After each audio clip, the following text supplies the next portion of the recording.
meteo quando mi transistore, speranza, calorilator, che dolore. Elle est pratique la chanson de Carlos, hein, quand même. Ah oui, quand on À a la toutes les chance sauces, d'avoir dès des grands qu'on artistes peut. comme Je rêve ça. où elle revient souvent. Stéphane Blakowski à Taïwan, les présentateurs météo, en effet, n'ont pas intérêt à se tromper. Si leurs prévisions ne correspondent pas à celles du gouvernement, ils risquent une amende de 23 000 €.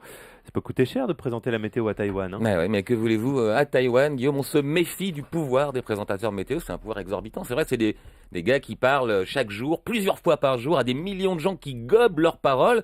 Donc forcément, ça fascine et ça inquiète les politiques. Hein. Les politiques, on les zappe en ce moment quand on les voit à la télé.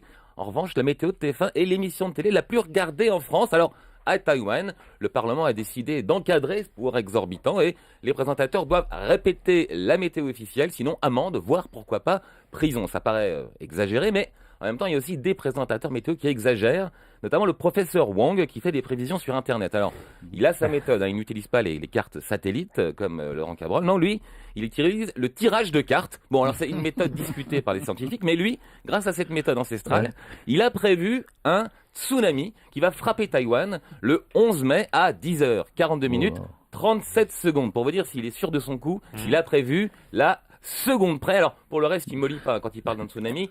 Il évoque une vague de 170 mètres de haut, 14 sur l'échelle de Richter. Je me suis renseigné, le record, Il y a c'est 14. 9,5 au Chili. Ah oui, c'est une échelle ouverte, donc ça pourrait monter jusqu'à 14. Alors, heureusement, le professeur Wang, en même temps qu'il nous annonce cette catastrophe, il prévoit la solution, il propose la solution, un peu comme, vous savez, les laboratoires pharmaceutiques qui avaient prévu l'épidémie de grippe A et qui, en même temps, vendaient la solution, le vaccin. Lui fait pareil, il prévoit le déluge et il vend la solution. Des maisons sous forme de containers qui sont censées flotter sur les vagues. Alors, ça paraît délirant vu d'ici, mais en même temps, il en a quand même vendu quelques centaines à 4 000 € pièce. Et les autorités ne peuvent pas empêcher les gogos d'acheter des containers. Donc, elles s'abritent derrière cette loi sur la météo pour le poursuivre et le traquer. Donc, Laurent, si parfois vous vous plaignez... Non.